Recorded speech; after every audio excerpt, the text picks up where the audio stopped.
एक बहुत फेमस शेर है, अब तो जो पतवार हाथों में संभाली जाए, मुमकिन है कि शायद कश्ती बचा ली जाए। समझिए देश में क्या चल रहा है।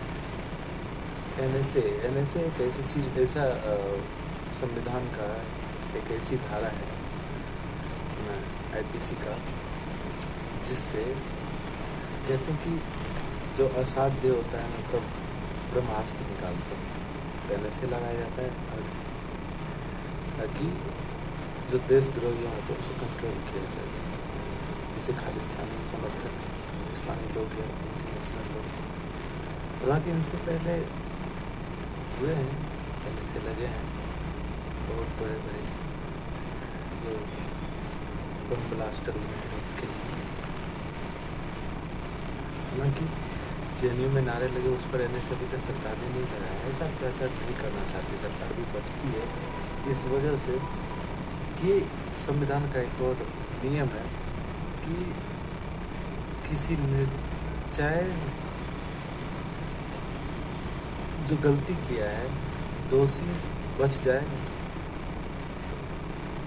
तो ठीक, लेकिन किसी निर्दोष को सजा न मिलनी चाहिए। लेकिन आज समझिए कि हमने ये शायरी इसलिए स्टार्ट की, अब सोचिए आपके पास सारा कुछ है और आप मनीष कश्यप जैसे इंसान पर एनएसए लगाए गए, कहाँ तक जाएगा भाई साहब। आप कहेंगे कि आपको संविधान पर भरोसा नहीं है, जब तक आया नहीं है फैसला तब तक आप बीच में क्यों बोल रहे हैं। लेकिन एनएसए लगाना भाई साहब, ये अपना देश का न्यायालय है या फिर ये डॉक्टर का लैब, जहाँ पर आप एक्सपेरिमेंट करेंगे कि हाँ पहले हमारे पर चोरी का धारा लगाइए, उसके बाद लूट का लगाइए, फिर रेप का लगा दीजिएगा, फिर धीरे धीरे धाराएँ लगाएंगे और उसमें से हमें साबित करना होगा नहीं हम ये नहीं है, हम ये नहीं है।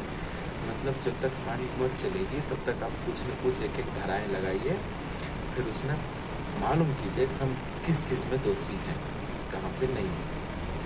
साहब ये सोने का दुकान है, कहाँ पर एक टेस्ट करोगे, हमारे ऊपर मैनुअल टेस्ट होगा, क्या हो रहा है। लैब बना के रखा है अपने न्यायालय को, एक एक धाराएँ लगाओगे, फिर चेक करोगे, 4 धाराएँ लगाए, फिर 7 लगाएँ, फिर उसके बाद अब लास्ट में एनएसए। जब उन मालूम हो गया कि सुप्रीम कोर्ट में चला गया, अब 10 अप्रैल को सुप्रीम कोर्ट से एक्चुअली ये नई प्रक्रिया है कि जब इंसान को बहुत सारे केस हो जाते हैं तो लोग बेल नहीं मिलने पर वो ज़्यादातर उच्चतम न्यायालय में जाते हैं, वहाँ पर मर्ज करा के वहाँ से जमानत मिल सकती है। आपको ऐसा लगा तो अपने एनएसए लगा दिया। चलिए, कुछ लोग कहेंगे धुरंधर कि आप सवाल उठा रहे हैं भाई साहब, आपको मालूम नहीं है, अब तक गुत्थी नहीं सुलझी है सुभाष चंद्र मौत के, और ना गुत्थी सुलझी अभी तक शास्त्री जी के मौत की। और चलिए उनको छोड़ दीजिए, आप उसको एक मर्डर मिस्ट्री को एक साजिश समझ सकते हैं। अरे महाराज आप ये बता दीजिए ना कि इंदिरा गांधी का जो मौत हुआ उसमें सतवंत सिंह बेन सिंह ही जिम्मेदार क्यों है। सिर्फ उन्होंने मारा, ठीक है, सतवंत सिंह को जब वहाँ पे ड्यूटी नहीं थी तो वो वहाँ पे आए कैसे, उनकी ड्यूटी कैसे लगवाई गई। जब उनको मालूम था इंदिरा गांधी को कि सिख मार सकते हैं इनको, तो उनकी ड्यूटी हटाई क्यों नहीं गई। चलिए ऐसा छोड़िए, आप ये बताइए कि जब सतवंत सिंह सरेंडर कर चुके थे, फिर वहीं पे आईटीबीपी के ऑफिस में जो आवास का जो ऑफिस होता है पीएम के आवास में, तो उसे मार क्यों दिया गया। ये कौन सा वहाँ पे जज बैठे हुए थे भाई साहब। अपना जो सिस्टम है ना, है थोड़ा सा, समझ रहे हैं। अब आप कहेंगे कि लोग सुनेंगे तो क्या कहेंगे, बुराई करेंगे इंडियन की। अरे महाराज, लोगों को, विदेशियों को भी जाननी पड़ेगी कि अपना देश में ना बच्चे भी इतिहास पढ़ते हैं, और इतिहास पर सिर्फ तुम्हारे बाप का हकदार नहीं है, पूरा देश पढ़ सकता है। किसी के एक बाप की जागीर नहीं है इतिहास। आप भी पढ़ सकते हैं, हम भी पढ़ सकते हैं, और पढ़िए, मालूम कीजिए एक बार, समझ रहे हैं क्या हो रहा है देश में। और एक बात याद रखिए सरकार, मनीष कश्यप हो या धीरेन्द्र शास्त्री जी हो, मैं उन दोनों को कंपेयर नहीं कर रहा हूँ। इन सब व्यक्तित्व को पहचानने की ज़रूरत है, उनको पहचानिए और पहचान के ये समझिए, ये पहचानने आपको न्यायालय में नहीं मिलेगा।